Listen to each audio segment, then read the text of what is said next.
ถ้ามือบ้านนี่ FC ถล่มเบาตูนพี่น้อง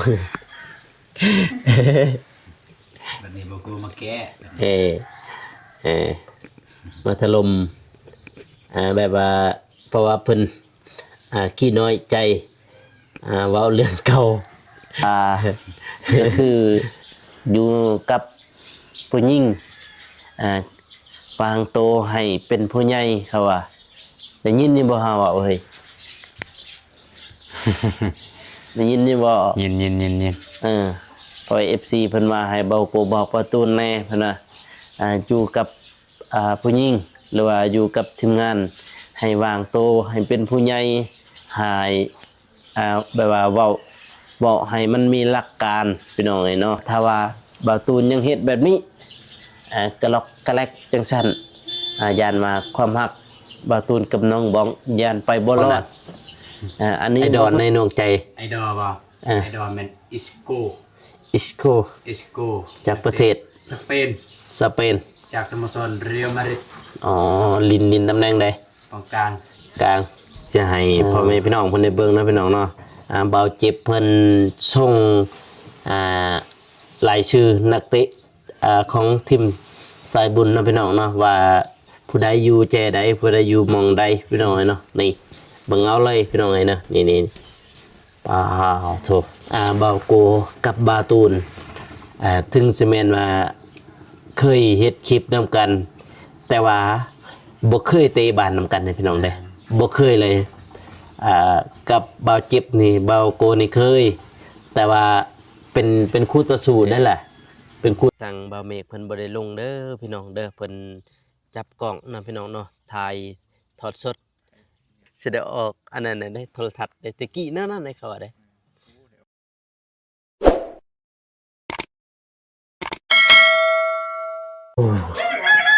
อยู่เนาะบ่ตุนนอนคักเถย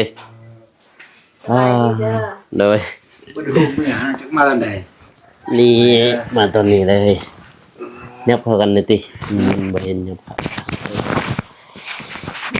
พี่น้องเอ้ยหนาวบ่ตอนนี้หนาวฮะหนาวได้หนาวคือใส่เสื้อแขนสั้นเฮ้ยน้องบ้องเสื้อเปื้อนเบิดบ่าวตูนมาส่งแล้วบ่อันนั้นพรมมันส่งแล้วบ่บอกละสักนะเด้อบอกว่าตูนสักนะเด้อเอาเมื่อแล้วว่าซั่นให้สักนี่กินข้าวกินน้ำแล้วบ่หาก็กินแล้วหาก็แล้วเลยกำลังกินแล้วพี่น้องเนาะโอ้ยมาบัดนี้อยู่จักคนอยู่หั่นนี่2คนเฮา2คนนี่ได้โธ่อ้าวก็อยู่จังซี่ล่ะอยู่นี่น้องสิไปไสไปเวียกแล้วไปเวียกพ่อแม่ไปเวียกกับอ้ายเอื้อยไปอยู่นี่นะแต่เอื้อยหยังมีแต่เอื้อยเลยนี่แบบว่าบ่ได้ไปเลยเนาะไปใส่บ่ได้แล้วอันนี้ก็บ่ฮู้ว่าแล้วเป็นหยังที่ว่าไปใส่บ่ได้ก็เจ็บแบบนั้นแหละแบบไปไกลนี่บ่ได้บ่เด้อนะโดยมีแต่ว่าอยู่เฮือนนั่นน่ะอยู่เฮือนท่าเฮือนนี่นะเผาเฮือนเนาะเลยเผาเฮือนเผาซ่านพี่น้องเอ้ยโธ่เกียมแล้วบ่ตูนเกียมแล้วบ่เกียมหยังเกียมลงเดินพร้อมแล้วบ่จนลืมเกียมแล้วบ่จนลืมแล้วว่าสิลงสนามมาสิลงสนามได้โอ้ยบ่ต้องลืมดอกเกียมลงแล้วใจพร้อมอยู่บ่ตอนนี้บ่พออย่าเฮ็ดคือคอตกอันนี้เฮ้ยมีหวังบ่ทีมเฮานี่หวังอยู่บ่มีบ่หวังชนะ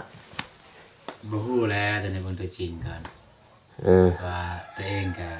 โดนนำไปเตะบานแม่นคือว่าเฮามักเนาะมักเตะแต่ว่าโดนนำบ่ได้จับบ่ได้เตะบ่ต่างหยังกับไปเตียงนั่นแหละ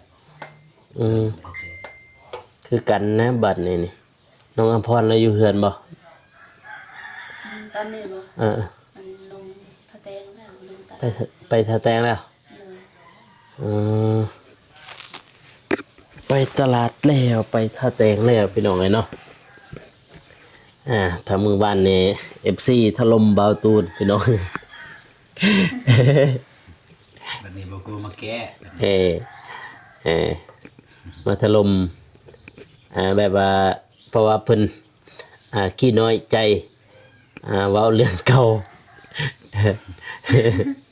เออคือว่าทางประตูนเพิ่นว่าเมื่อวานนี่เนาะพี่น้องเนาะแชทหาน้องบองเพิ่นจังได๋ก็บ่ตอบแชทไลน์ขอความเลยอีสังไลน์ยาวแบบยาวเนาะแม่นบ่ประตูน บ่เว้าแล้วนะ เอามาแก้ไข เรื่องมันผ่านน่ะเด้ เอามาแก้ไข เอาง่ายๆก็เป็นนำคลิปบ่ตูนเว้าแล้ว เป็นเรื่องปกติของน้องบองกับบ่ตูนแต่บ่ได้หมายความว่าเฮาสิผิดกันแล้วจนแบบเลิกกันบ่แม่นเป็นเรื่องปกติแต่ว่า เป็นแบบว่าผิดแบบว่าขี้น้อยบ่แบบว่าขี้น้อยใจซื่อๆแบบนั้นน่ะ แม่นปกติ น้อยใจบ่าวตูนแชทหาน้องบองบ่ตอบก็เลยบ่าวตูนขี้น้อยใจพี่น้องเอ้ยก็เลยเว้าความเก่าพี่น้องเอ้ยมาพูดคุยกับบ่าวตูนเพิ่นเด้อพี่น้องเด้อเพราะว่าเมื่อวานนี่ก็เขาคอมเมนต์เขาว่าเบาโกบอกเบาตูนแน่ว่าอย่าขี้น้อยใจร้ายนะพี่น้องเนาะก็ฟังความน้องบ้องแน่พี่น้องเลยเพิ่นว่า เพิ่นน้อยหนึงก็จะสิเป็นขี้น้อยใจแล้วพี่น้องเนาะก็ที่จริงแล้วก็บ่แม่นว่าเข้าใจกันเข้าใจกันผิดเนาะมื้อวานเนาะพี่น้องเนาะบาตูนมันกับน้องบ้องมันพี่น้องเนาะ เฮาบ่ได้เข้าใจผิดบ่ตูนกับน้องบองบ่ได้เข้าใจผิดกัน แบบปกตินะแบบนั้น แต่ก็บ่ได้หมายความว่าเฮาบ่ได้ฮักกันนะแบบว่าปกติแบบหยอกล้อกันเนาะ แม่นแบบหยอกกันพี่น้องเนาะบ่แม่นนะเขา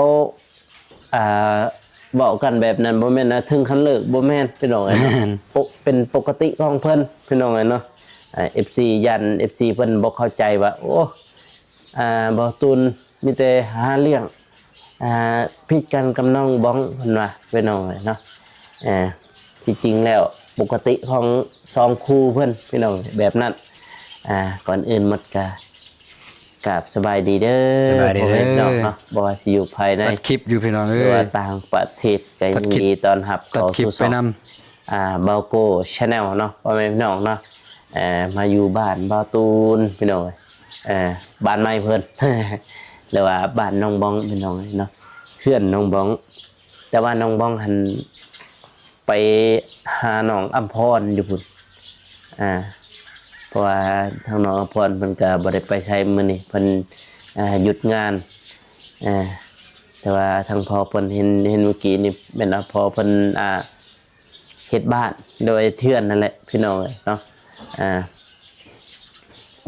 เขาว่าให้เบาโกบอกเบาตูนแน่ว่านะพี่น้องเนาะถ้าสิฮักกันบ่ให้เว้าเรื่องเก่าพี่น้องเนาะก็สิแนะนำแน่พี่น้องทางเบาตูนเพิ่นว่าก็คืออยู่กับผู้หญิงวางโตให้เป็นผู้ใหญ่เขาว่าได้ยินนี่บ่ฮาว่าเอ้ย ได้ยินนี่บ่ ยินพอ FC เพิ่นว่าให้เบาโกบอกประตูนแน่เพิ่นว่าอยู่กับผู้หญิงหรือว่าอยู่กับทีมงานให้วางโตให้เป็นผู้ใหญ่ให้แบบว่าเว้าให้มันมีหลักการพี่น้องเนาะเพิ่นเบิ่งเพิ่นเสียอยู่เด้ถ้าว่าบ่าวตูนยังเฮ็ดแบบนี้กะล็อกกะแลกจังซั่นย่านว่าความรักบ่าวตูนกับน้องบ้องย่านไปบ่รอดอันนี้บ่ความจริงเด้ เลย ทาง FC เพิ่นคอมเมนต์ให้ บ่าวโกบอกบ่าวตูนแน่พี่น้องไงเนาะพี่ก็บอกมาบอกแล้วมาตักเตือนเขาบอกอันไหนที่เฮาฮู้เฮาก็สิบอกเพิ่นอันใดที่เฮาบ่ฮู้ก็คือว่านั่นแหละพี่น้องไงเนาะตัวใดดีก็เอาไปนำใช้ตัวใดบ่ดีก็ทิมก็ตัวใดมันดีก็เก็บไว้ไปนำใช้พี่น้องไงเนาะก็หลายอยู่เด้เขาเจ้าคอมเมนต์เมื่อวานนี่พี่น้องเอ้ยตั้งช่องบ่าวโกพี่น้องไงเนาะเห็นเขาเจ้าคอมเมนต์ต่อจักโมงนั่นนี่ตัดคลิปบ่ โดยตัดไปนำได้ขออนุญาตได้ มันมีเสียงบ่ถ้ามันมีเสียงเอาไม้มานี่ก็ได้ซั่น บ่มีเสียงมีแต่เสียงคลิป ยานเสียงคลิปมันสิกระทบกับคลิปตัวนี้ ยานติดลิขสิทธิ์บ่ บ่ตูนจดลิขสิทธิ์บ่ จดเลย รับคลิปครับ มีการจดคลิปมีการจดลิขสิทธิ์อีกเนาะเปล่ากูจดบ่ได้ดอกจะไปสิไป cover ยันแบบว่ายังเขาจะสมมุติ cover ครับบ่มีไผดอก cover เสียงบ่าวกูนพี่น้องเนาะพอมื้อนี้ก็สิได้มีการแข่งขันฟุตบอลนะพี่น้องเนาะบ่าวตูนเพิ่นอยู่กลางลิ้นกลางดินตำแหน่งกลางคักบ่ แล้วมิสุดโอซิล โยก็คือไอดอลบ่นั่นไอดอลในดวงใจ ไอดอลบ่ไอดอลแมนอิสโก อิสโกจากประเทศสเปน สเปน จากสโมสรเรอัลมาดริด อ๋อลินตำแหน่งใด กองกลาง กลางคือบาโกนี่เป็นมีไอดอลเป็นคนอยู่ต่างประเทศก็คือมานิเอลน้อยพี่น้อยเนาะ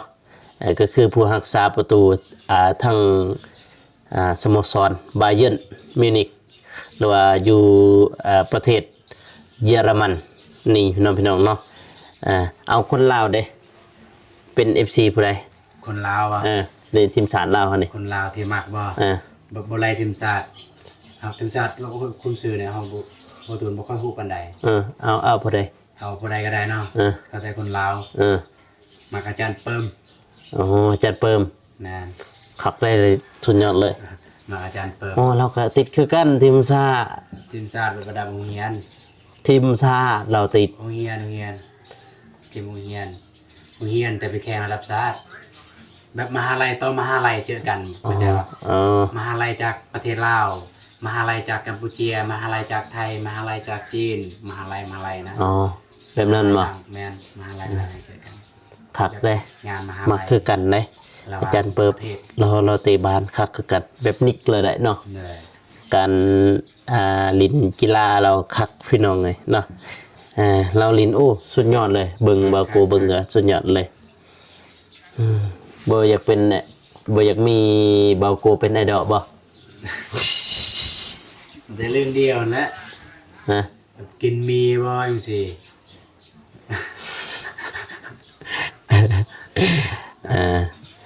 ก็คือบาโกก็มีไอดอลคือกันหรือว่ามีความฝันพี่น้องแต่ก่อนก็บ่มีไผดอกนอกจากน้องชายตัวเอง คักเห็นผลินคักบ่น้องชายผลิน ไปกระดำบ่คักแล้วสำ เคยเห็นตัวจริงหรือบ่ เคยใช่ ถ้าแตง อ๋อตอนนั้นติดแล้วบ่ทิม ติดแล้ว ติดแล้ว ติดแล้ว นี่นะรายการถ้าแตงบ้านยังได้แซมอยู่มาแต่ปากซองกันได้แซม โอ้ ตอนซิงรอนซา อันนั้นผู้มอนเพิ่นไปเตะผู้มอน เตะผู้มอนแล้วตอนนั้น แม่นแหละผู้ดีเพิ่นยิงแหละลูกนาทีบาป ผู้มอนมันเตะดีบ่ทุกคน รอนซายังสู้บ่ได้ เขาซิงกับดอนซ่าแต่ว่าเนาะแม่นบ่จิมผู้มอน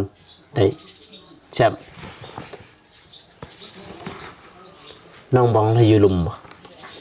พูดไปหาน้องอำพรวะ นั่นบ่ ไหน เพิ่นไปหาน้องอภรเพิ่นพี่น้องเนาะเดี๋ยวเจอกันพี่น้องนะเดี๋ยวสิให้เบิ่งสิให้พ่อแม่พี่น้องเพิ่นได้เบิ่งนะพี่น้องเนาะเบาเจ็บเพิ่นส่งรายชื่อนักเตะของทีมสายบุญนะพี่น้องเนาะว่าผู้ใดอยู่แจใดผู้ใดอยู่หมองใดพี่น้องเนาะนี่เบิ่งเอาเลยพี่น้องนะนี่ป้าวโถเฮ้เบาโกเป็นผู้รักษาประตูแบ็คซ้ายเป็นมาโวยเซนเตอร์เป็นว่าอุ่นแบ็คขวาเป็นเบานุ่งกลางเป็นมาเบาเจ็บแล้วก็กลางวงเวียนกลางวงมุนเป็นว่าประตูนแล้วก็หน้าเป็นว่าไซฟุนหน้าเป้าเป็นว่าเบาเตียงพี่น้องซ้ำห้องก็มีแต่2คนวันน้อยกับหน่วงหูจักบ่ประตูนวัดคักอยู่บ่ แกคนอยู่ในบ้านแหละเด็กน้อยอยู่ในบ้านแต่ว่าบ่ได้เก่งสุภาพสินะนั่นน่ะบ่ เตะกับผู้ใหญ่ได้เตะสุภาพเตะม่วนเตะเบาเตะงามได้อยู่เนาะได้ได้ก็โอเคพี่น้องมีเปอร์เซ็นต์อยู่แล้ว เฮ้ยใช่ว่าไปถ่าเข้าเมื่อวานดิถ่าไปถ่าทีมชนเผ่าการ์ตูนนั่นน่ะเมื่อวานถ่ามันยากนั่นนะฮดแล้วว่ามื้อนี้นี่ฮดแล้วปลุกให้ไก่ตื่นอย่าเจ้าขี้เดือนอยู่สิปลุกให้ไก่ตื่นเขาว่าจะน้อยเขาเช็ดเดี๋ยวไปเบิ่งไปลุ้นนำกันเด้อพี่น้องเด้อตอนแรงตอนเวลาประมาณ3 โมงหรือว่า3 โมง4 โมงนี่แหละพี่น้องเอ้ยเนาะ4 โมงนั่นแหละ FC ก็น่าจะไลน์อยู่ติบาตูนนี่บาตูนนี่แหละมี FC ไลน์บ่ยอมแฟนคลับเพิ่นไลน์ลิงกีฬานี่มันยอมจะได้บางลังนี่ก็ทีมบ้านเพิ่นได้แซ่บทีมตึงกงเพิ่นFC เด้ออ้ายเด้อ FC เด้อFC เด้อแต่ว่าเยอะใส่หมวกคั่นนะจึกที่บ้านถือหรือบ่ถืออันนั้นบ่ไปหน่อยบาโกกับบาตูนถึงสิแม่นว่าเคยเฮ็ดคลิปนำกันแต่ว่าบ่เคยเตะบ้านนำกันเด้พี่น้องเด้บ่เคยเลยกับบาวจิบนี่บาวโกนี่เคยแต่ว่าเป็นคู่ต่อสู้นั่นแหละเป็นคู่ต่อสู้บ่แม่นว่าทีมเดียวกันบัดนี้แหละสิได้เป็นทีมงานเดียวกันพี่น้องเนาะปาโตพี่น้องเอ้ยเบิ่งทางบ้านน้องบองเพิ่นเต็มไปด้วยกาแฟนี่ก็ตากาแฟคือกันพี่น้องเป็นหมู่บ้านเศรษฐกิจที่ว่ากาแฟหลายที่สุดนะพี่น้องเนาะในบ้านน้องบองเพิ่นในกาแฟเรียกว่าหลักๆของบ้านเลยได้พี่น้องได้การเฮ็ดกาแฟแต่ว่าในบ้านเขานี่เขาตากมีแต่กาแฟเบิดพี่น้องเขาอิ่วมาแล้วก็มาตากพี่น้องนี่โธ่นี่บาเบิ่งนี่พี่น้องเอ้ยในบ้านน้องบองเต็มไปด้วยกาแฟโอ้โธ่เพิ่นตากกาแฟจังซี่พี่น้องเห็นบ่ครับ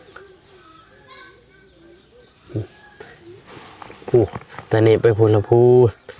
มีแต่กาแฟพี่น้องในบ้านน้องบองนี่อยากว่าบ้านเศรษฐีก็ว่าได้นะพี่น้องเนาะบ้านน้องบองเป็นบ้านเศรษฐีกาแฟพี่น้องโอ้โตเห็นบ่เต็มไปด้วยกาแฟพระเจ้าตากตามกลางบ้านเห็นบ่พี่น้องปูโตลายกาแฟเขาเจ้าอิ่วแล้วเพราะว่าหมากอิ่วนี่มันจะแพงกว่าหมากแดงเลยพี่น้องเด้โลนึง150,000 อยากว่าโลนึง100 กว่า100 กว่าบาทเฮ้ย200เลยสิเขา200ปลายพุ่นแหละพี่น้องเอ้ยเนาะตัวตึงพี่น้องเออตัวตึงนี่แหละตัวข้างแท้ตัวมือเกาะบ่แม่นตัวหยังสิได้เตะอยู่บ่บ่ได้ลงสำห้องบ่ได้ช้ำห้องแล้วบ่ได้ลงเลย บ่มีรายชื่อ บ่มีรายชื่อเลยพี่น้องเอ้ยเนาะ ให้พี่น้องเบิ่งนี่ บ่มีรายชื่อในแผน ในแผน บ่มีรายชื่อในแผนเบาเจ็บเลยพี่น้องเอ้ย เห็นอันนั้นอยู่ หึ เห็นในคอมเมนต์เนาะเอาบ่เมฆลงน้ำเด้อ แม่นบ่ได้ลงน้ำมันมีควรแทนเด้ บ่ได้เกี่ยมหยังมาเลยคือสิไปลงนี่ แม่นบ่ส่งสปอร์กบ่ได้มาพอได้เล่นจาก5 วินาทีพอได้อยู่ในกล่องหั่นนะ เดินผ่านบ่ เล่นผ่าน ผ่านหน้ากล้อง เล่นผ่านนะกล่องจากนาทีหนึ่งหรือว่า15 วิก็พอแล้วบาตูนเพิ่นพี่น้องเอ้ยเนาะทางบ่าวเมฆเพิ่นบ่ได้ลงเด้อพี่น้องเด้อเพิ่นจับกล้องนะพี่น้องเนาะถ่ายทอดสดถ่ายสิได้ออกโทรศัพท์แล้วพี่น้องสิได้ออกโทรทัศน์ สิได้ออกอันนั้นน่ะได้โทรทัศน์ได้ตะกี้นั่นๆให้เขาว่าได้ โอ้เดี๋ยวเอาโทรทัศน์เบิดเท่านั้นแหละ โอ้ยเว้าบ่ได้ได้ออกโทรทัศน์ช่องลาวสตาร์พุ่น กี่บ่ ฮะ จะได้ออกบ่ บ่ ไปส่วงอันบริคำไส้ ที่ได้ไปเสียงควางเกมนั่นได้ออกอยู่โทรทัศน์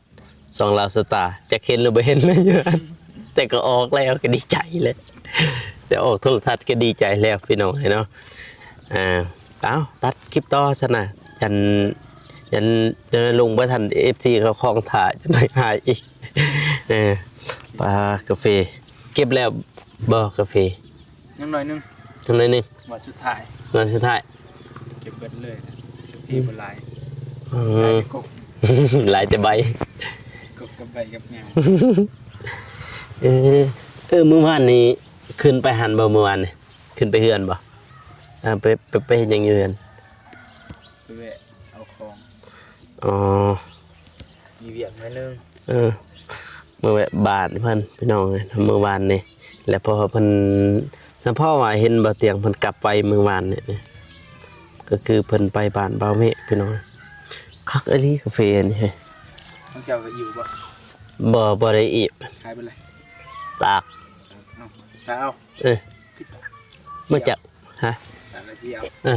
มาจากน้าแม่เราเก็บมาแล้วก็ไปตากหั่นน่ะ ดีๆกัน ก็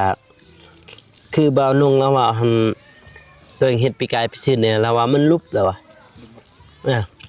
แต่ว่าเอื้อยเขาเฮ็ดปีกายนี่ก็ได้อยู่เด้ เป็นอะไรอยู่เนาะต้นหนึงได้จักร้อยต้นหนึงมันแดง พวกนั้น ได้จักร้อย จักเด็ดของเพิ่น ได้บ่หาร้อย บ่ฮอดเนาะแต่ของเอื้อยเพิ่นแหละปีกายนี่ของเอื้อยค่อยอยู่อันนั้นเด้อยู่รักจึงหั่นเด้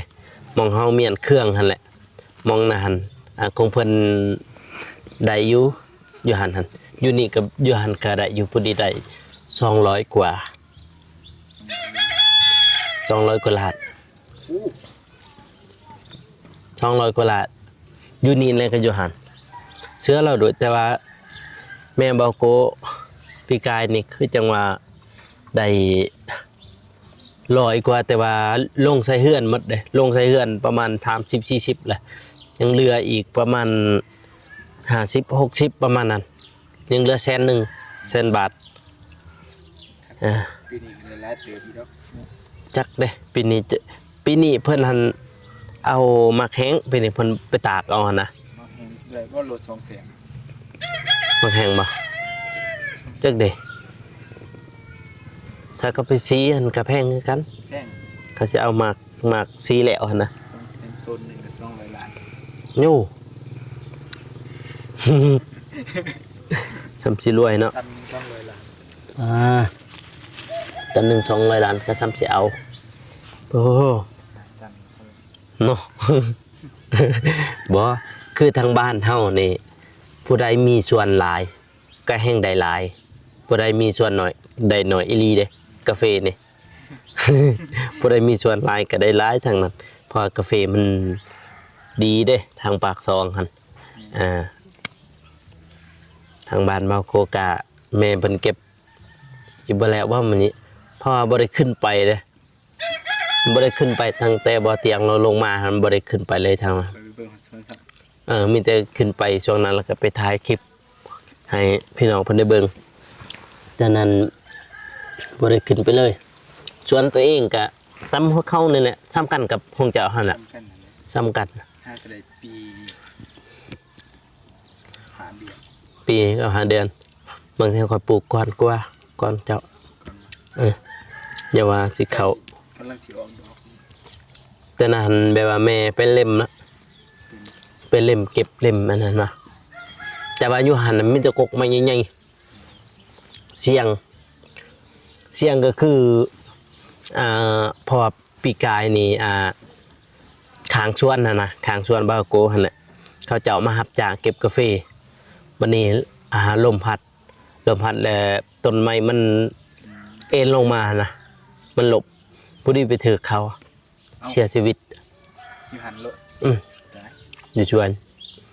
แต่ว่าบ่แม่นชวนบาโกขางกันหั่นนะ มีเหตุการณ์นั่นน่ะ มีหั่นแหละแนวนั้นแหละจึงบ่อยากให้ภัยไปเก็บยันเฮาเสียงแนวนั้นเด้แต่ว่าพ่อแม่ก็เบิ่งคือกันถ้าว่าต้นไหนมันแห้งก็บ่เก็บอยู่หั่นไปเก็บส่วนเอื้อย แม่นนะเสียง เสียงไหน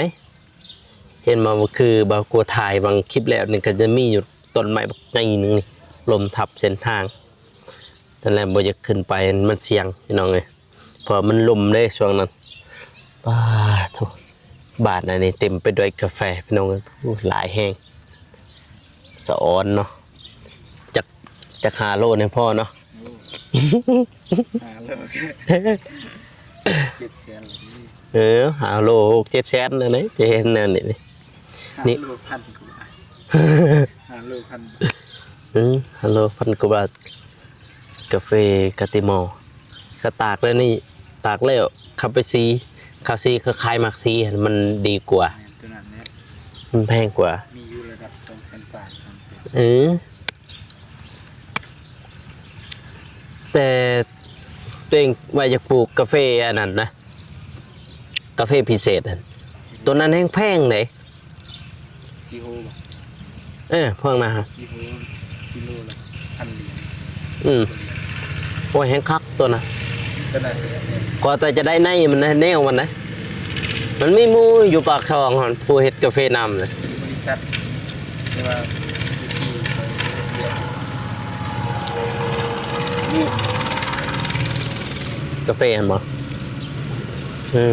ว่าคันใดอะไปกาแนวเนี่ยสบายตำชีรวย เต็มไปด้วยกาแฟเป็นหนุ่มบ้าตัวท่านนั้นเลยสนะบนรบกวนแล้วเนอะเด้อเป็นหนุ่มนี่เต็มไปด้วยกาแฟโอ้โหลูกเกยอาหังไปนอนแล้วบ่เนาะบ่ตูนเพิ่นได้อยู่ถึงเฮือนพุ่นบ่ตูนเพิ่นอยู่ถึงเฮือน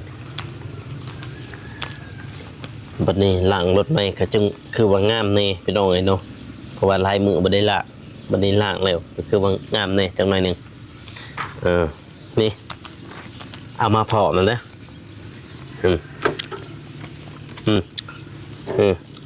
เกียมแล้วเตะฟุตบอลเกียมแล้วได้พี่น้องเนี่ยจะนอนหอดโมงหอดย่ามกับทางทีมงานเฮากะจะได้ลงนะพี่น้องนะลงเตะบานนะพี่น้องเนาะพี่ทางนี้ตัวต้องลอยปลายพุ่นแหละพี่น้องเลยเนาะจักน้องกระเดยเพิ่นอยู่เฮือนอยู่ศาลบ่เด้พี่น้องเด้บ่าวกูก็ยังบ่ฮู้เลยพี่น้องเอ้ยเนาะนี่พี่น้องเอ้ยเดี๋ยวไปเจอกันตอนแรงๆเด้อพี่น้องเด้อเจอกันที่สนามฟุตบอลนะพี่น้องเนาะเพราะว่ามื้อนี้ทางทีมงานยูทูบเบอร์นะพี่น้องเนาะ อาจจะได้ลินกีฬาแข่งขันบานเตะพี่น้องเนาะกับทีมเอกลักษณ์ชนเผ่ากะตูพี่น้องนะเจ้าถิ่นเพิ่นเพราะว่าทางเบาเตียงเพิ่นก็สิได้เดินทางกลับเนาะพี่น้องเนาะบางทีก็แม่นมื้ออื่นนี่แล้วพี่น้องเนาะเพิ่นสิได้เดินทางกลับฉะนั้นเพื่อความม่วนซื่นเพื่อเป็นที่ระลึกของทีมงานลาวใต้เนาะพี่น้องเนาะก็มีการแข่งขันหรือว่ามีการเล่นกีฬาออกกำลังกายพี่น้องเนาะสิ่งขั้นรางวัลที่1 ล้านกีบเนาะพี่น้องเนาะทางบาวโกเองก็ไปพรให้ผู้ใหญ่เนาะอย่าเจ็บอย่าจนพร้อมขอบพร้อมครัวเนาะสุขภาพแข็งแรงเนาะร่ำรวยตลอดชาติตลอดปีผู้เพิ่นเบิ่งอยู่นี้เนาะพี่น้องเนาะก็อย่าลืมฝากกดไลค์กดติดตามเพื่อเป็นกำลังใจให้บาวโกเฮ็ดคลิปต่อๆไปเด้อพ่อแม่พี่น้องเนาะสำหรับคลิปนี้ขอกล่าวเข้ามาสบายดีพี่น้องเอ้ยแล้วเจอกันอีพีหน้าหรือว่าคลิปต่อไปเนาะพี่น้องเนาะบ๊ายบาย